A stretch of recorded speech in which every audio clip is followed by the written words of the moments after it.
नमस्कार विद्यार्थी मित्रांनो, आज आपण पुन्हा एकदा एक नवीन आशय, एक नवीन विषय या संदर्भातले काही महत्त्वाचे MCQs पाहणार आहोत. येणाऱ्या विद्यापीठाच्या परीक्षेसाठी हे MCQ अत्यंत महत्त्वपूर्ण असणार आहे. अनेक विद्यार्थी या संदर्भात मला कॉमेंट्सद्वारे माहिती देत असतात. आपले कॉमेंट्स, आपले सपोर्ट हे आणखीन आम्हाला अधिक काम करण्यासाठी प्रेरित करीत असतात. प्रश्नाला सुरुवात करण्यापूर्वी माझी एक विनंती आहे विद्यार्थी मित्रांनो, की नवीन नोटिफिकेशन तुम्हाला लवकर प्राप्त होण्यासाठी तुमचा बेल आयकॉन सुरू असणं आवश्यक आहे आणि आपण जास्तीत जास्त लाईक, शेअर आणि सबस्क्राईब करणंसुद्धा या ठिकाणी गरजेचं आहे. जर आपण नवीन असाल तर सबस्क्राईब नक्कीच आवश्यक आहे. आणि दुसरी एक विनंती आहे विद्यार्थी मित्रांनो, की जर व्हिडिओच्या दरम्यान एखादी जर जाहिरात येत असेल तर कृपया करून स्किप करू नका, ती पूर्ण जाहिरात पाहणं आवश्यक आहे. चला तर अधिक वेळ न घेता आपण कोणते महत्त्वाचे प्रश्न या व्हिडिओमध्ये दिलेले आहेत त्याची माहिती घेऊया. आजचा आपला विषय आहे गायडन्स अँड काउन्सिलिंगचे महत्त्वपूर्ण MCQs. यामध्ये पहिला प्रश्न दिलेला आहे, मार्गदर्शनास तत्वे प्रदान करते. मार्गदर्शन उपक्रमासाठी समाजशास्त्रीय चौकट, मार्गदर्शन उपक्रमासाठी मानसशास्त्रीय चौकट, मार्गदर्शन उपक्रमासाठी तत्वज्ञानाची चौकट आणि मार्गदर्शन उपक्रमासाठी राजकीय चौकट. तर जे विद्यार्थी इंग्लिश मिडियमचे असतील त्यांनाही विनंती की त्यांनी इंग्लिश याच्यामध्ये भाषेमध्ये दिलेले प्रश्न वाचणं आवश्यक आहे, जेणेकरून तुम्हाला पर्यायसुद्धा शोधणे जे आहे ते थोडंसं सोपं होऊ शकतं. त्यामुळे त्यांनी मौन वाचनसुद्धा करणं या ठिकाणी गरजेचं आहे. मनातल्या मनात ग्राह्य धरा की तुमचं उत्तर कोणतं बरोबर आहे. प्रश्न क्रमांक 1चं उत्तर या ठिकाणी दिलेलं आहे विद्यार्थी मित्रांनो, क अर्थात मार्गदर्शन उपक्रमासाठी तत्वज्ञानाची चौकट जी आहे ती या ठिकाणी बरोबर आहे. प्रश्न क्रमांक 2 आहे, मार्गदर्शनास प्रक्रिया म्हटले जाते कारण guidance can be called a process. एखादी समस्या निश्चित करणे व पूर्ण करण्यासाठी योजना बनवणे. हे प्रत्येक व्यक्तीस मदत करते. ही एक सतत प्रक्रिया आहे चालणारी. ही एक ऐच्छिक प्रक्रिया आहे. तर चारही पर्याय वाचल्यानंतर आपल्याला थोडासा विचारपूर्वक या प्रश्नाचं उत्तर द्यायचं आहे. आणि प्रश्न क्रमांक 2 जे आहे त्याचं उत्तर आहे अ अर्थात एखादी समस्या निश्चित करणे व पूर्ण करण्यासाठी योजना बनवणे हे उत्तर याचं बरोबर आहे. प्रश्न क्रमांक 3 आहे, तत्वाच्या संदर्भात खालील कोणते विधान खरे नाही. मार्गदर्शन ही एक आजीवन प्रक्रिया आहे. प्रभावीपणासाठी मार्गदर्शन चाचण्या घेतल्या जातात. मार्गदर्शनात वैयक्तिक मतभेद होण्यास वाव नाही. मार्गदर्शन ही सामान्य व विशेष प्रक्रिया आहे. तर या चारही पर्यायापैकी याचं जे उत्तर आहे ते मनातल्या मनात गृहीत धरायचं आहे विद्यार्थी मित्रांनो. आणि प्रश्न क्रमांक 3 जे आहे त्याचं उत्तर आहे या ठिकाणी क अर्थात मार्गदर्शनात वैयक्तिक मतभेद होण्यास वाव नाही. There is no scope for the individual differences in guidance. त्यानंतर प्रश्न क्रमांक 4 आहे, गिनसबर्गच्या सिद्धांतानुसार कल्पनारम्य अवस्थेत मुले प्रामुख्याने खेळण्यायोग्य कृतीत नक्कल करण्यात गुंतून जातात का? मुलांना आवडीनुसार जाणीव होऊ लागते का? मुले त्यांच्या क्षमताकडे लक्ष देऊ लागतात का? मुले त्यांच्या निवडलेल्या दिशेला वचनबद्ध असतात असं या ठिकाणी चित्र दिसतंय का? तर प्रश्न क्रमांक 4चे जे आहेत अगोदर प्रश्न व्यवस्थित लक्षात घेणं आवश्यक आहे. जर तुम्ही या संदर्भातले काही प्रश्न संदर्भ पुस्तकांच्या माध्यमातून वाचलेले असेल तर तुम्हाला याचा अर्थ कळू शकतो विद्यार्थी मित्रांनो. आणि प्रश्न क्रमांक 4चं जे उत्तर आहे त्या ठिकाणी दिलेलं आहे अ अर्थात मुले प्रामुख्याने खेळण्यायोग्य कृतीत नक्कल करण्यात गुंतात. प्रश्न क्रमांक 5 आहे, जिन्सबर्गच्या थेअरी ऑफ व्होकेशनल चॉईसच्या कोणत्या टप्प्यात किशोरवयीन मुले कामाच्या आवश्यकतेवर अधिक चांगले लक्ष केंद्रित करण्यास आणि ओळखण्यास सक्षम आहेत? एक आहे कल्पनारम्य अवस्था, दुसरी आहे तात्पुरती पसंतीची अवस्था, तिसरी आहे वास्तववादी निवड टप्पा आणि चौथी आहे क्रिस्टलीकरण स्टेज. तर पाचही प्रश्नांचे आपण पर्याय जे आहेत ते त्या ठिकाणी वाचायचं आहे. व्यवस्थित वाचन केल्यानंतर आपल्या विषयाशी साधर्म्य असणारं उत्तर कोणतं आहे याचा तुम्हाला अंदाजही या ठिकाणी लावता येऊ शकतो. आणि प्रश्न क्रमांक 5चं जे उत्तर आहे या ठिकाणी ब असं दिलेलं आहे, तात्पुरती पसंतीची अवस्था अर्थात टेंटेटिव्ह चॉईस स्टेज हे उत्तर या ठिकाणी बरोबर आहे. प्रश्न क्रमांक 6 आहे, E.G. विल्यम्स हे मुख्य प्रवर्तक होते. निदर्शक समुपदेशन, डायरेक्टिव्ह समुपदेशन, निवडक समुपदेशन किंवा निदर्शनात्मक आणि नॉन डायरेक्टिव्ह समुपदेशक. तर याचं उत्तर जे आहे तेही आपल्याला थोडंसं थेरॉटिकल जर वाचन असेल तर आपल्याला याचं उत्तर येऊ शकतं. प्रश्न क्रमांक 6चं जे उत्तर आहे ते या ठिकाणी दिलेलं आहे क अर्थात निवडक समुपदेशन हे उत्तर याचं बरोबर आहे. प्रश्न क्रमांक 7 आहे, जो समुपदेशनात मदत मागतो त्याला म्हणतात काय म्हणतात? तो समुपदेशक असतो का, सल्ला घेणारा असतो का, कन्सल्टंट असतो का किंवा रुग्ण असतो का? तर या ठिकाणी याचं उत्तर जे आहे ते आपल्याला शैक्षणिक समुपदेशन या अर्थाने या ठिकाणी विचार करायचा आहे. त्यामुळे 7चं जे प्रश्नाचं उत्तर आहे ते या ठिकाणी दिलेलं आहे विद्यार्थी मित्रांनो. ब, सल्ला घेणारा अर्थात काउन्सिलिंग हे उत्तर त्याचं बरोबर आहे. जो सल्ला देण्यास मदत करतो त्याला म्हणतात, काय म्हणतात? समुपदेशक, सल्लागार, थेरपिस्ट आणि सल्लागार. तर हे चारही पर्याय वाचल्यानंतर आपल्याला एक विचारपूर्वक उत्तर देणं अपेक्षित आहे आणि याचं उत्तर अतिशय सोपं आहे. अर्थात समुपदेशक, काउन्सिलर हे उत्तर या ठिकाणी बरोबर आहे. प्रश्न क्रमांक 9 आहे, कोणत्या प्रकारचे तणाव आपली कौशल्य आणि शक्ती व्यक्त करण्यासाठी आउटलेट प्रदान करते आणि आम्हाला आनंद मिळवण्यास मदत करते? एक आहे त्रास, दुसरा आहे युट्रेस, तिसरा आहे तीव्रताण आणि चौथा आहे अतितीव्रताण. तर थोडंसं या ठिकाणी आपल्याला काळजीपूर्वक वाचन करणं अपेक्षित आहे. प्रश्न क्रमांक 9चं जे उत्तर आहे ते ब असं दिलेलं आहे. युट्रेस हे उत्तर या ठिकाणी बरोबर आहे. प्रश्न क्रमांक 10 आहे, भारतात मादक द्रव्यांच्या गैरवापरासंबंधी डेटा गोळा केला जातो.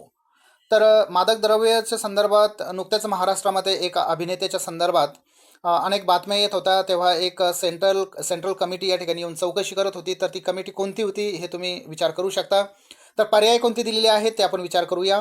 राष्ट्रीय सामाजिक संरक्षण संस्था, युनायटेड नेशन चाइल्ड फंड, त्यानंतर जागतिक आरोग्य संघटना, लैंगिक गुन्ह्यापासून मुलांचे संरक्षण.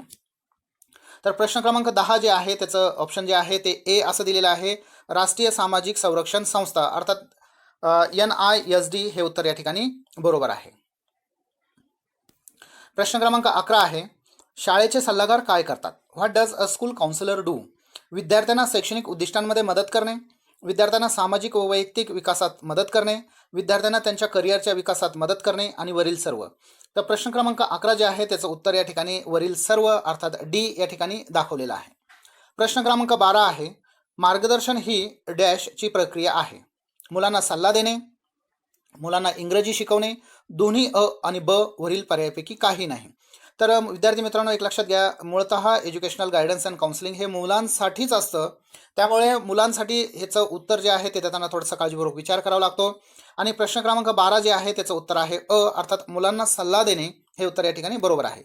प्रश्न क्रमांक 13 आहे, त्यानंतर 13 झाल्यानंतर मुलांना सल्ला देणे हे योग्य आहे. त्यानंतर प्रश्न क्रमांक 13, समुपदेशांकडून चौकशी करण्यात किंवा विचारण्यामध्ये काय सक्षम होते? पुढे जाण्यासाठी मदत करणे, विद्यार्थ्यांचे इतर बाबींचा भागांचा शोध घेणे, समुपदेशक विद्यार्थ्यांसह शारीरिक मानसिक असू शकते, वरीलपैकी काहीही नाही. तर मूळतः समुपदेशकाचा अर्थ काय, तो कशासाठी सक्षम बनवत असतो विद्यार्थ्यांना, हा विचार या ठिकाणी महत्त्वाचा आहे. आणि प्रश्न क्रमांक 13चं जे उत्तर आहे ते पुढे जाण्यासाठी मदत करणे. मूळतः विद्यार्थी जे एक अक्षम असतात ते पुढे जाऊ शकत नाही, ते कदाचित करिअरच्या, एज्युकेशनलच्या किंवा एखाद्या निवडीच्या संदर्भात. त्यामुळे उत्तर जे आहे ते त्यांना सतत पुढे जाण्यासाठी मदत करणे हाच काउन्सिलिंग करण्याचा उद्देश आहे. त्यामुळे त्याचा पर्याय जो आहे पुढे जाण्यासाठी मदत करणे हे या ठिकाणी बरोबर आहे. प्रश्न क्रमांक 14 आहे, शैक्षणिक मार्गदर्शनाचे मुख्य उद्दिष्ट म्हणजे समस्या सोडविणे, विद्यार्थ्यांचा विकास, अभ्यासक्रमात सुधारणा, वरीलपैकी काही नाही.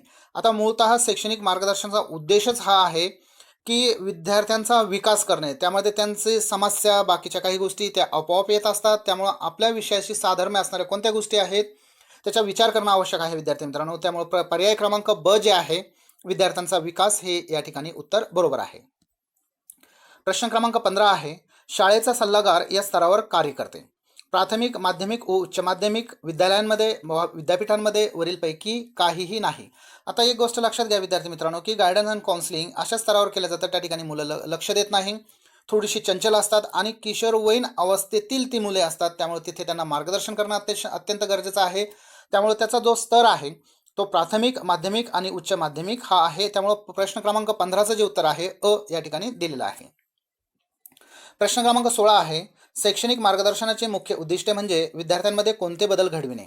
एक आहे मुलांना मानसिक विकास करणे, स्वतःला दिशा देण्यात जबाबदारी, दोन्ही अ आणि ब आणि वरील पर्यायापैकी कोणतेही नाही. तर प्रश्न क्रमांक 16चं जे उत्तर आहे विद्यार्थी मित्रांनो ते या ठिकाणी दिलेलं आहे ब.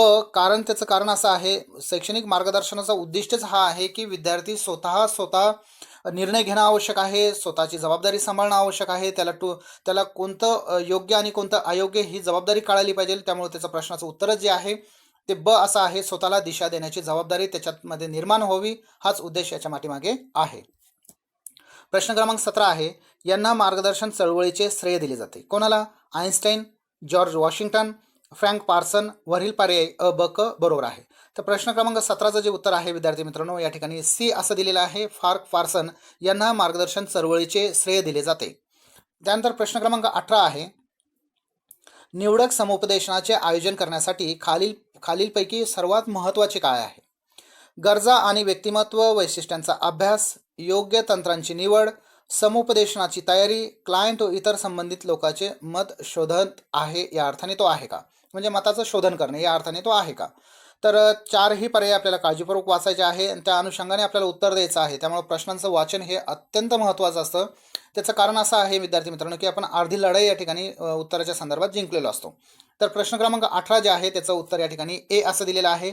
गरजा आणि व्यक्तिमत्व वैशिष्ट्यांचा अभ्यास करणे हे या ठिकाणी बरोबर आहे. प्रश्न क्रमांक 19 आहे, शाळेचे मार्गदर्शन कार्यक्रम आयोजित करण्यासाठी कोणत्या प्रकारचे सेवा आवश्यक आहेत? वैयक्तिक व्यावसायिक प्लेसमेंट पाठपुरावा, माहिती चाचणी समुपदेशन पाठपुरावा, माहिती मार्गदर्शन समुपदेशन पाठपुरावा, माहिती चाचणी समुपदेशन आणि स्थान. हे चारही प्रश्न जे आहे थोडे संदिग्ध आहे, गोंधळात टाकणारे आहे. आपली सगळ्यात बौद्धिक क्षमता अशा विचारांमध्ये आपण गुंतून ठेवली पाहिजे की जेणेकरून आपल्याला योग्य उत्तराकडे आपलं मन आपल्याला घेऊन जाईल. त्यामुळे प्रश्न क्रमांक 19चं जे उत्तर आहे ते ब असं आहे. माहिती चाचणी समुपदेशन आणि पाठपुरावा हे उत्तर त्याचं बरोबर आहे. मात्र यासाठी प्रश्न समजून घेणं महत्त्वाचं आहे. प्रश्न क्रमांक 21 आहे, गट मार्गदर्शनाचा तर्क म्हणून खालीलपैकी कोणते स्वीकार्य होणार नाही? ग्राहकांच्या गृहीत धरून आणि त्यांच्या विश्वासाविषयी परिचित होणे, मार्गदर्शनाच्या वेळी लोकशाही वातावरणाचा प्रचार करणे, मानसिक समज व सहकार्याला प्रोत्साहित करणे आणि परस्पर संबंध विकसित करणे. तर प्रश्न क्रमांक 20 जे उत्तर आहे ते या ठिकाणी ड असं दिलेलं आहे. कारण परस्पर संबंध जर विकसित झालं तर बाकीच्या बऱ्याचशा गोष्टी त्या ठिकाणी सॉल्व्ह होत असतात. त्यानंतर प्रश्न क्रमांक 21 आहे, शाळेचे मार्गदर्शक कार्यक्रम आयोजित करण्यासाठी कोणत्या प्रकारच्या सेवा आवश्यक आहे? एक आहे माहिती सेवा, स्वयं शोधन सर्व्हिस, प्लेसमेंट सेवा, समुपदेशन सेवा. आता आपला विषय कोणता आहे? Guidance and counselling. आपण त्या विषयाच्या संदर्भातच इतर विचार करू शकतो. त्यामुळे त्याच्या अनुषंगाने त्याच्या अवतीभोवती फिरणारे जे प्रश्न आहेत, जे उत्तर आहे त्याचाच या ठिकाणी विचार करणं आवश्यक आहे.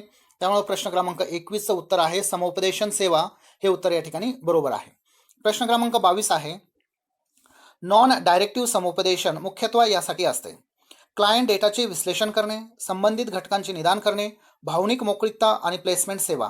तर प्रश्न क्रमांक 22चं जे उत्तर आहे ते आहे विद्यार्थी मित्रांनो सी असा आहे, भावनिक मोकळीकता. कारण बऱ्याच वेळेस जेव्हा तुम्ही आम्हाला कॉमेंट्स करत असता तेव्हा तुम्ही एखाद्या प्रश्नाच्या संदर्भात किंवा एखाद्या समस्येच्या संदर्भात संदिग्ध असता आणि जेव्हा व्यक्ती संदिग्ध असतो तेव्हा अधिक मात्रामध्ये तो इमोशनल झालेला असतो किंवा ते रिलिझेशन होण्यासाठी किंवा एक प्रश्नांचं गुंता बाहेर पडण्यासाठी तुम्हाला कुठे ना कुठे ते गोष्ट रिलीज असावी लागते, त्याचं उत्तर शोधणं गरजेचं आहे. मात्र जी माध्यमिक स्तरावरची मुलं आहेत त्यांना सुद्धा ही गरज खूप मोठ्या प्रमाणात असते.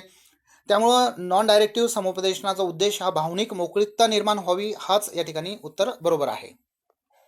त्यामुळे पर्याय क्रमांक क या ठिकाणी आपण लिहू शकता.